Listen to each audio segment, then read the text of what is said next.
kefakiran itu bukan satu kehinaan, tapi justru fakir itu adalah satu kemuliaan yang perlu dipahami oleh kita sebagai umat Rasulullah Shallallahu Alaihi Wasallam, bahwasanya Islam yang dibawa Rasul tidak melarang kita kaya.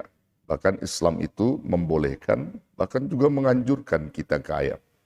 Artinya apa? Dari kekayaan yang kita miliki dengan kerja keras kita, doa kita, lalu kita disukseskan oleh Allah di dunia. Tapi ingat, semua itu adalah anugerah nikmat dari Allah yang perlu kau sampaikan kembali nikmat itu pada jalan Allah. Itu yang penting.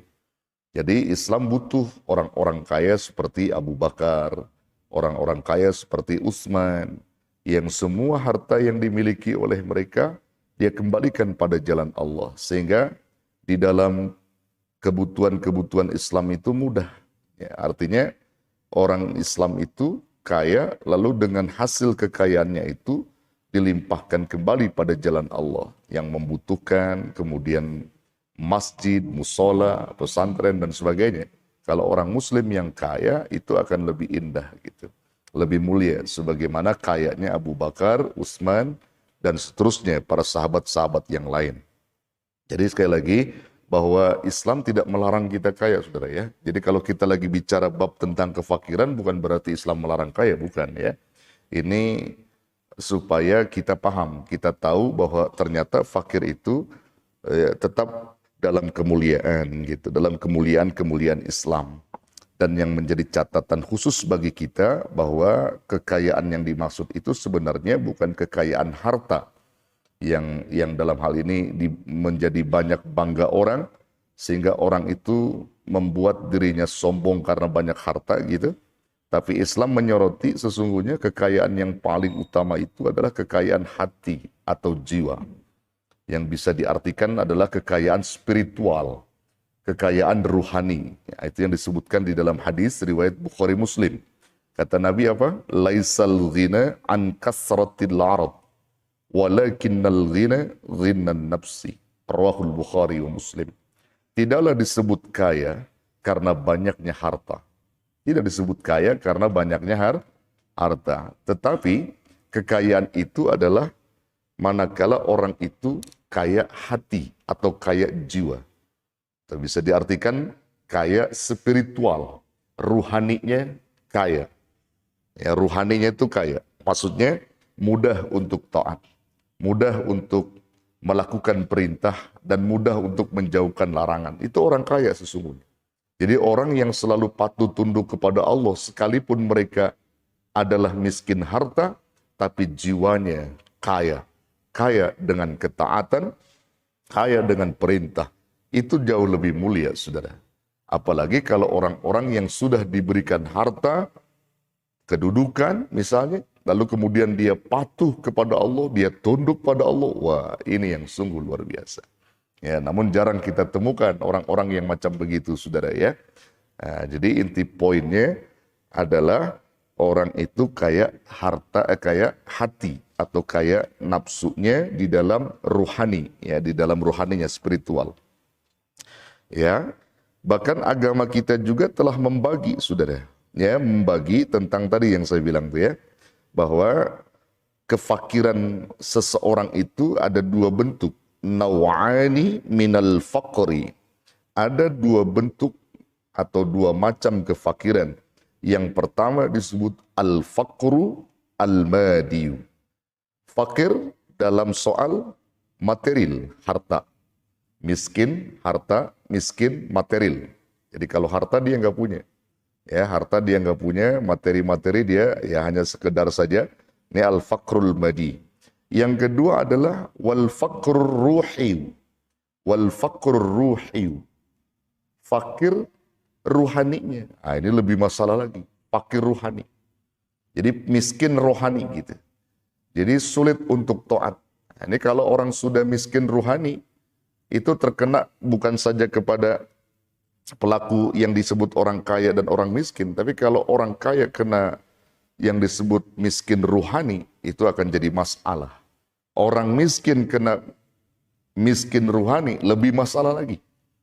Nah, jadi jangan sampai kemiskinan ruhani ini ada sama kita. Kita harus kaya tadi. Ghinar ruh.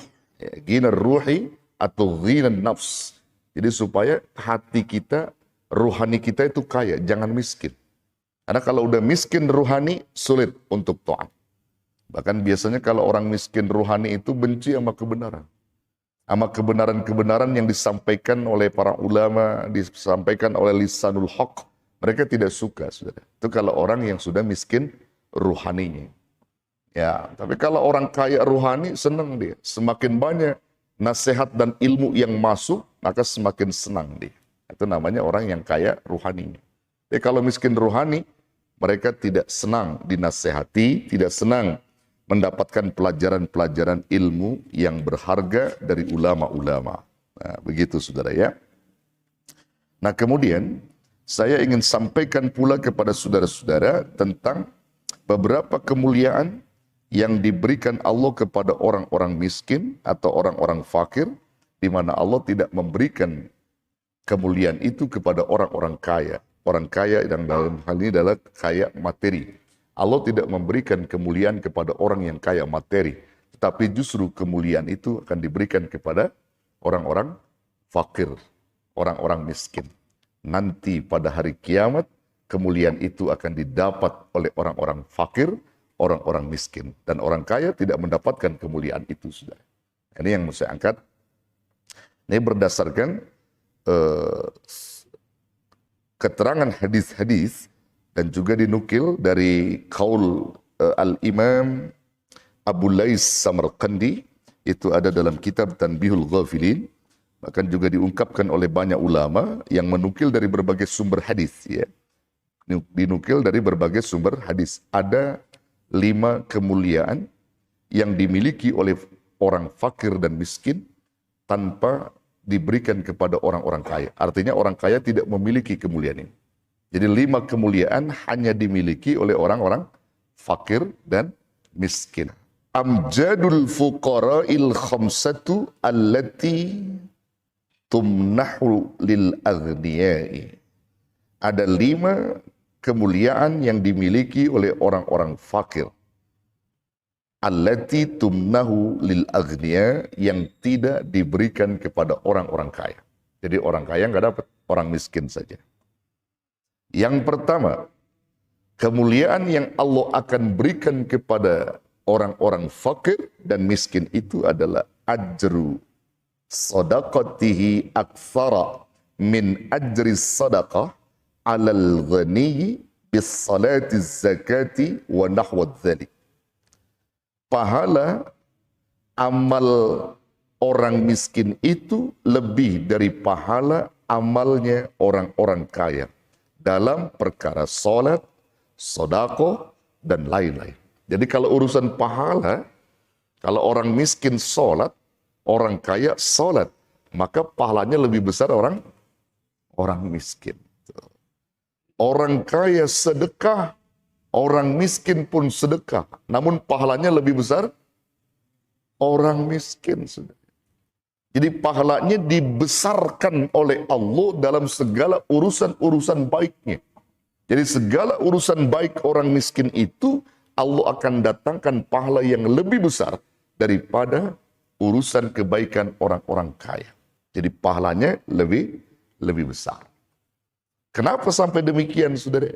Nah, ini yang perlu kita renungi, saudara. Makanya sampai Rasulullah Sallallahu Alaihi Wasallam menyebutkan dalam satu hadis, kata Rasul, berbaik-baiklah kamu kepada orang miskin, orang-orang fakir. Berbaik-baiklah kamu terhadap orang-orang fakir atau orang miskin. Bergaulah dengan mereka. Tunjukkan pekertimu kepada mereka. Kenapa itu diperintah Rasulullah? Karena orang miskin, orang fakir, nanti pada hari kiamat, mereka diberi kekuasaan oleh Allah. Diberi kekuasaan oleh Allah. Lalu sahabat bertanya, kekuasaannya macam apa Rasul? Orang miskin itu kok sampai diberi kekuasaan? Kekuasaan macam apa? Ada hak prerogatif Allah yang ditumpahkan pada orang-orang miskin itu. Dan Allah bertanya nanti pada hari kiamat kepada orang-orang miskin, orang-orang fakir. Kata Allah, hai miskin, hai fakir, siapa dulu waktu di dunia yang pernah kau disedekahkan, kau pernah diberikan sedekahnya berupa pakaian, berupa harta, atau berupa yang lainnya, sehingga kau tertutupi oleh pemberian-pemberian mereka. Siapa? Ada ya Rabb. Mana orangnya? Gandeng tangannya, bawa mereka ke surga. Subhanallah. Jadi orang yang memberikan sedekah kepada fakir miskin nanti bakal digandeng tangannya oleh si fakir tadi untuk menuju surga. Masya Allah. Tuh, jadi makanya tadi sampai Nabi bilang, berbaik-baiklah kamu kepada orang miskin. Jangan dimarahi dia, jangan dibenci dia, jangan dicerca dia. Begitu. Karena nanti pada hari kiamat dia yang nanti bakal disuruh oleh Allah, ada kuasa di situ dari Allah untuk mencari orang-orang yang baik kepada kamu. Siapa dia? Dituntun tangan kita untuk menuju surga bersama mereka. Masya Allah. Kemudian kemuliaan yang kedua yang Allah berikan nanti pada hari kiamat untuk orang-orang miskin adalah idza arada syai'un wa lam yatahaqqaq sujjala lahul mukafa'ah. Jika ingin sesuatu, orang miskin ini jika ingin sesuatu lalu tidak tercapai, idza arada syai'un wa lam yatahaqqaq. Jika orang miskin ini ingin sesuatu lalu kemudian enggak tercapai sesuatu itu, sujjala lahul mukafa'ah, maka akan dicatat oleh Allah pahala baginya. Jadi kalau ada keinginan enggak tercapai, maka itu dicatat pahala. Orang kaya beda. Kalau ada keinginan enggak tercapai, enggak dapat pahala. Tapi orang miskin, ketika keinginannya enggak tercapai, dapat pahala. Ketika keinginan itu tercapai, juga dapat pahala. Keinginan itu tercapai dapat pahala, ya, kemudian enggak tercapai juga dapat pahala. Itulah keuntungannya orang miskin. Jadi kalau nanti selama ini meminta dia kepada Allah misalnya supaya dikasih apalah gitu ya, tetapi nggak tercapai, tetap dapat pahala. Kalau antum nih orang-orang yang ada misalnya minta Allah kepada Allah, ternyata tercapai, nggak dapat pahala. Orang miskin, tercapai nggak tercapai permintaannya, tetap dapat pahala. Itu keuntungannya, dapat pahala. Dan pahalanya ini nggak bisa diukur, saudara. Pahala orang-orang miskin itu nggak bisa terukur, nggak bisa diukur. Karena begitu besarnya. Makanya banyak orang-orang miskin yang pengen mau aja gitu, maunya aja dapat pahala, maunya dia. Perkara nanti tercapai atau tidak tercapai, dia tetap dihitung dapat pahala gitu ya. Contohnya kan begini, saudara. Kadang-kadang orang miskin itu kan ada keinginan-keinginan juga, ya kan? Keinginan misalnya, ya Rob, saya pengen seperti Fulan.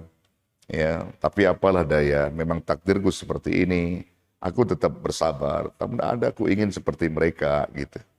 Tiba-tiba keinginan-keinginan itu nggak tercapai, tetap dapat pahala. Jadi banyak keinginan, semakin banyak keinginan mereka kepada Allah, semakin banyak pahala. Tapi kalau antum semakin banyak keinginan, kalau antum jadi orang-orang kaya misalnya, semakin banyak keinginan, belum juga tercapai, nggak dapat pahala.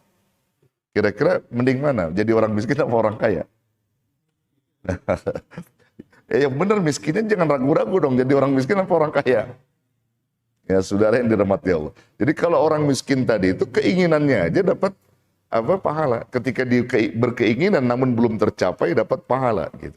Tapi kalau orang kaya dia berkeinginan tercapai nggak tercapai tetap nggak dapat pahala.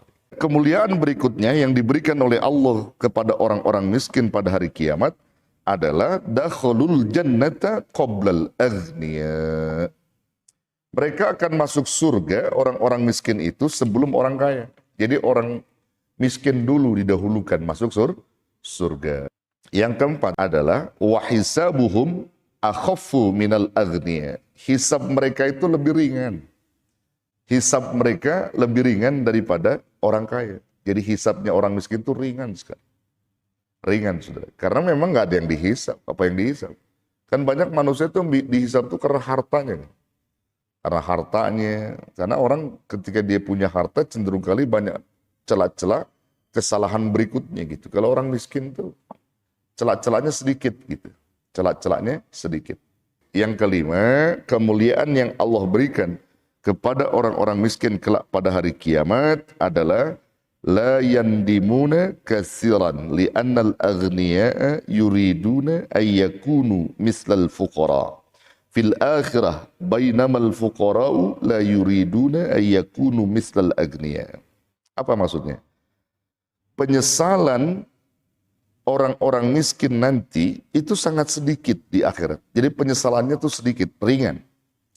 Sebab apa? Ya, sebab penyesalan orang miskin itu ringan. Kenapa? Karena dia memang nggak banyak sesuatu yang dihisab oleh Allah, bahkan dihukum oleh Allah. Nggak banyak. Orang-orang kaya, sesungguhnya orang-orang kaya itu nanti ketika melihat orang miskin karena hukumannya ringan atau penyesalannya sedikit, itu orang kaya pengen jadi orang fakir di akhirat. Tuh, kebalikannya. Jadi dia pengen menjadi orang fakir katanya. Karena orang fakir ini kok ringan. Dia kok jadi orang kaya berat gitu. Ya Rob, rubah saja saya jadi orang fakir katanya. Karena orang fakir udah cepat sekali diperiksa, langsung masuk ke surga. Sementara aku. Jadi orang kaya nanti pengen jadi orang fakir. Sementara orang fakir ya sudah, dia nggak pengen jadi orang kaya. Di akhirat, udah cukuplah saya. Di dunia saya sudah lama fakir, di sini juga saya nggak mau jadi seperti mereka orang kaya. Dan Allah yang nanti akan mengayakan saya. Jadi, kemuliaan yang diberikan Allah kepada orang fakir, penyesalan orang-orang fakir nanti di akhirat sedikit lebih ringan daripada penyesalannya orang-orang kaya. Orang kaya itu nyesalnya luar biasa nantinya. Nyesel. Makanya sebelum nyesel antum udah miskin aja, Pak. Jadi sebelum antum nyesel, udah ada jangan minta kaya deh, miskin aja. Iya. Ya, minta miskin ya. Ya, minta miskin aja udah. Karena nanti nyeselnya luar biasa, nyeselnya. Ya, nyeselnya luar biasa. Tetapi lagi-lagi tadi saudara, ya lagi-lagi kita tetap melakukan sesuatu yang sesuai aja, yang diperintah oleh Allah, sesuai. Yang penting intinya kalau bahasa saya gini, Pak. Orang hidup di dunia itu yang penting satu sehat, ya. Sehat itu penting, mahal, sehat. Dan di samping sehat tentunya tadi kekayaan ruhani itu harus ada. Kaya ruhani itu harus ada. Sehat, kaya ruhani, waduh bagus banget itu. Sehat, rohaninya kaya, cakep. Sholatnya rajin, zikirnya rajin, baca Qurannya rajin. Kalau ada harta dia sedekah juga rajin. Karena dia kaya harta, kaya rohaninya, sehat badannya. Tapi kalau dia badannya sehat, rohaninya sakit, itu jadi masalah. Amat taat oga, amat zikir oga, amat berjamaah oga. Orang-orang kalau rohaninya sakit, Pak, diberi sehat, ya, sholat berjamaah malas, gak ada bagi dia sholat berjamaah itu. Apalagi jangan sholat berjamaah, sholat sendiri aja nggak mau. Dia ninggalin sholat, karena apa? Rohaninya sakit itu. Tapi kalau orang rohaninya sehat, dia kaya rohaninya, saudara. Sebelum panggilan dia udah siap-siap punya wudhu, dia pengen sholat berjamaah, ya, ada taklim, dia ingin duduk di majlis ilmu. Itu kalau orang rohaninya sehat. Tapi kalau orang rohaninya sakit, jadi masalah. Semua akan jadi masalah. Gitu. Jadi kita minta sama Allah, yang penting badan kita sehat, rohani kita sehat. Udah. Lebih-lebih kalau ekonomi kita sehat. Rohani sehat, badan sehat, ekonomi sehat. Tapi kalau ekonomi sakit, badan sehat, rohani sehat, masih bagus. Cakep, gak apa-apa. Ada orang ekonomi sehat, rohani sakit, badannya sehat. Parah, sombong orang itu. Sombong, punya kekayaan, gak pernah didelegasikan di jalan Allah. Karena apa?